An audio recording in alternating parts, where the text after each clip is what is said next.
এসছেন আপনাদের আমি জমি দিব। আবার বলছেন যে আসামের ডেমোগ্রাফি বদলে যাচ্ছে মাইনরিটি কমিউনিটির মানুষের জন্য। তো আমি আসামের মুখ্যমন্ত্রীকে জিজ্ঞেস করতে চাই, ডিলিমিটেশনের পরে আপনি আসামের নাগরিকদের, ভারতবর্ষের নাগরিকদের বলেছিলেন ডিলিমিটেশনের পরে আর কোনো রকমের ডেমোগ্রাফি নিয়ে চিন্তা নেই। তো এখন উনি ডেমোগ্রাফি নিয়ে কেন চিন্তা করছেন? আর মমতা বন্দ্যোপাধ্যায় ধর্মতলার থেকে স্পষ্টভাবে বলে দিয়েছে উনি সব ভাষা, সব জাতি, সব ধর্মকে সম্মান করেন। আর আমরা কোনোদিন ধর্ম আর জাতি নিয়ে রাজনীতি করব না। আর আমরা লড়াই করতে নেমেছি, লড়াই করব। আমি আসামের মুখ্যমন্ত্রীকে বললাম, আপনাকে আমরা সাবধান করে দিলাম, আসামের মুখ্যমন্ত্রীকে আমি সাবধান করে দিলাম, আপনার শেষ কিন্তু শুরু। আপনি যেভাবে মানুষকে, এই দেশের নাগরিককে হেনস্থা করছেন সেটা আসামের জনতা কোনোভাবেই মানবেন না। আপনি যতই মিছিল করেন, অরুণোদয়ের ভয়ে মানুষ আপনার মিছিলে আসছে, আপনাকে ভালোবেসে আসামের জনতা আসছে না। আর তৃণমূল কংগ্রেস মাঠে আছে, থাকবে, আর আমরা লড়াই করব।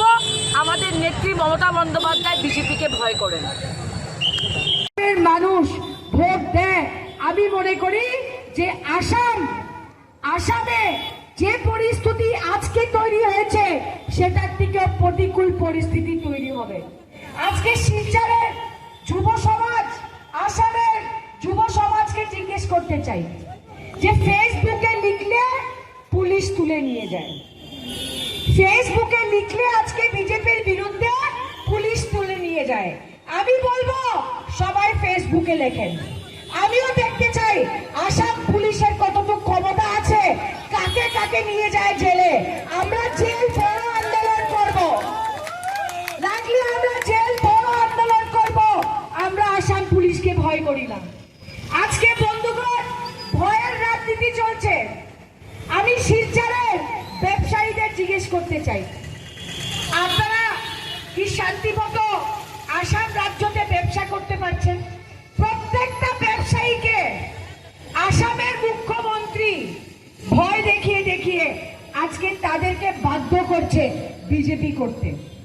আমরা কি দেখেছি 24-এর নির্বাচনের আগে অনেকে বিজেপিতে গিয়ে যোগদান করেছে। কেন করেছে? আসামের মুখ্যমন্ত্রীকে ভালোবেসে করেনি, প্রাইম মিনিস্টার মোদীকে আজকে ভালোবেসে করেনি, ওরা ভয়ের জন্য বিজেপিতে জয়েন করেছে। আমি সবাইকে আহ্বান করছি যে আজকে বিজেপির আর কতজন ওয়ার্কার আছে? 50,000, 1 লাখ, 2 লাখ, 3 লাখ, 5 লাখ, কিন্তু বরাকে জনতা কতজন আছে? 40 লাখ। যদি 40 লক্ষ মানুষ আজকে বিজেপির বিরুদ্ধে দাঁড়ায়, আমি দেখতে চাই যে বিজেপির কতজন বিধায়ক আর কতজন সাংসদ বরাকের 40 লক্ষ মানুষকে আটকাতে পারে। আমি আবার বলছি, এই বিভাজনের রাজনীতি যদি আসামে চলে, আসাম কিন্তু ধ্বংস হতে চলেছে। আজকে আসাম ধ্বংস হতে চলেছে। আজকে এলিকশন হচ্ছে, উচ্ছেদ হচ্ছে, বলছে কিলঞ্জিয়ারা খুব খুশি যে উচ্ছেদ হচ্ছে। আরে আমি হেমন্ত বাবুকে বলতে চাই, যাদেরকে আপনি উচ্ছেদ করছেন, আপনিই তো বলছেন 1971-এর আগে যারা আসামে এসছে ওদেরকে জমি দেওয়া হবে, তারপরে আপনি বলছেন যে ওরা বাংলাদেশি। কোনটা সত্যি? আজকে আসামের মুখ্যমন্ত্রীর পর থেকে বড় মিথ্যাবাদী এই দেশের ইতিহাসে কোনো মুখ্যমন্ত্রী হয়নি। এই ধরনের মিথ্যা কথা বলে উনি প্রত্যেকটা জাতি ধর্মের মানুষের কাছ থেকে ভোট নিচ্ছেন, কিন্তু উন্নয়নের ব্যাপারে আমি বলবো যে কি করতে পেরেছেন। আজকে বর্ষা হলে, আজকে বর্ষার 3 মাস বরাকের মানুষ ট্রেনে যেতে পারে না, বরাকের মানুষ প্লেন ধরতে পারে না। একটা টিকিটের দাম 15,000 টাকা, 10,000 টাকা। আজকে রাস্তাঘাট বন্ধ। যে মহাসড়ক নিয়ে এককালে কবীন্দ্র বাবু ওরা, পরিমল বাবু ওরা যারা আন্দোলন করতেন, সেই বিজেপিকে আজকে আমি এখান থেকে প্রশ্ন করতে চাই যে আপনারা মহাসড়ক কেন করতে পারলেন না? যারা ব্রডগেজ নিয়ে নাটক করেছিলেন সেই বিজেপিকে জিজ্ঞেস করতে চাই, আজকে যখন ট্রেন হাফলং থেকে যায় না তখন বিজেপির নেতারা কি করতে পেরেছে? যারা এসছেন আপনাদের আমি জমি দিব, আবার বলছেন যে আসামের ডেমোগ্রাফি বদলে যাচ্ছে মাইনরিটি কমিউনিটির মানুষের জন্য। তো আমি আসামের মুখ্যমন্ত্রীকে জিজ্ঞেস করতে চাই, ডিলিমিটেশনের পরে আপনি আসামের নাগরিকদের, ভারতবর্ষের নাগরিকদের বলেছিলেন ডিলিমিটেশনের পরে আর কোনো রকমের ডেমোগ্রাফি নিয়ে চিন্তা নেই। তো এখন উনি ডেমোগ্রাফি নিয়ে কেন চিন্তা করছেন? আর মমতা বন্দ্যোপাধ্যায় ধর্মতলার থেকে স্পষ্টভাবে বলে দিয়েছে উনি সব ভাষা, সব জাতি, সব ধর্মকে সম্মান করেন। আর আমরা কোনোদিন ধর্ম আর জাতি নিয়ে রাজনীতি করব না। আর আমরা লড়াই করতে নেমেছি, লড়াই করব। আমি আসামের মুখ্যমন্ত্রীকে বললাম, আপনাকে আমরা সাবধান করে দিলাম, আসামের মুখ্যমন্ত্রীকে আমি সাবধান করে দিলাম, আপনার শেষ কিন্তু শুরু। আপনি যেভাবে মানুষকে, এই দেশের নাগরিককে হেনস্থা করছেন সেটা আসামের জনতা কোনোভাবেই মানবেন না। আপনি যতই মিছিল করেন, অরুণোদয়ের ভয়ে মানুষ আপনার মিছিলে আসছে, আপনাকে ভালোবেসে আসামের জনতা আসছে না। আর তৃণমূল কংগ্রেস মাঠে আছে, থাকবে, আর আমরা লড়াই করব। আমাদের নেত্রী মমতা বন্দ্যোপাধ্যায় বিজেপিকে ভয় করেন। মানুষ ভোট দেয়। আমি মনে করি যে আসামে যে পরিস্থিতি আজকে তৈরি হয়েছে সেটার থেকে প্রতিকূল পরিস্থিতি তৈরি হবে।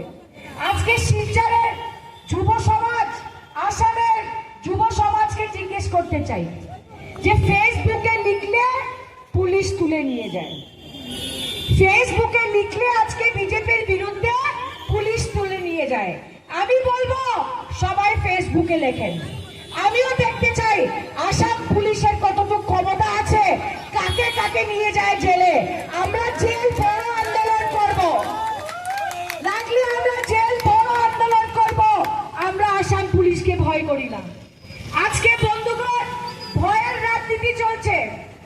আমি শিলচরের ব্যবসায়ীদের জিজ্ঞেস করতে চাই, আপনারা কি শান্তিমতো আসাম রাজ্যতে ব্যবসা করতে পারছেন?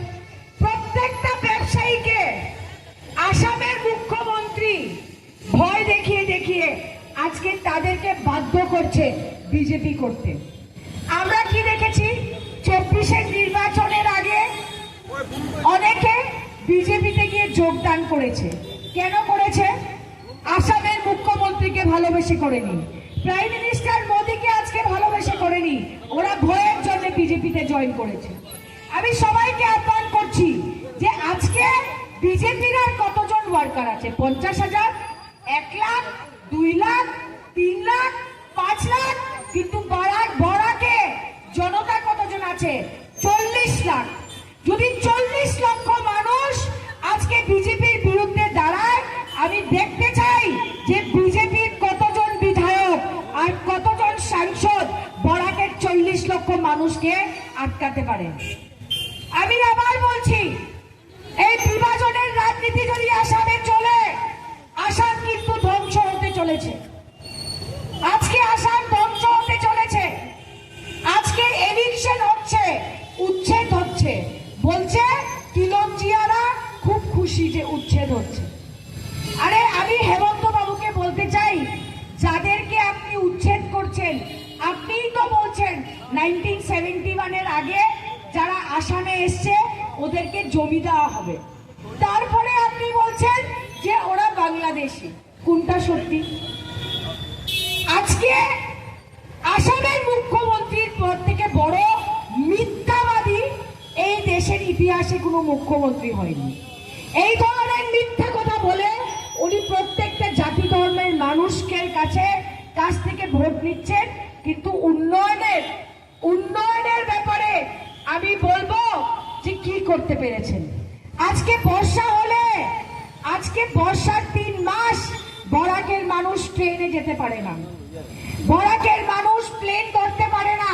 একটা টিকিটের দাম 15,000 টাকা, 10,000 টাকা। আজকে রাস্তাঘাট বন্ধ। যে মহাসড়ক নিয়ে এককালে কবীন্দ্র বাবু ওরা, পরিমল বাবু ওরা যারা আন্দোলন করতেন, সেই বিজেপি প্রশ্ন করতে চাই যে আপনারা মহাসড়ক কেন করতে পারলেন না? যারা ব্রডগেজ নিয়ে নাটক করেছিলেন, কলা গাছ দিয়ে পূজা দিয়েছিলেন, সেই বিজেপিকে জিজ্ঞেস করতে চাই, আজকে যখন ট্রেন হাফলং থেকে যায় না, তখন বিজেপির নেতারা কি করতে পেরেছে?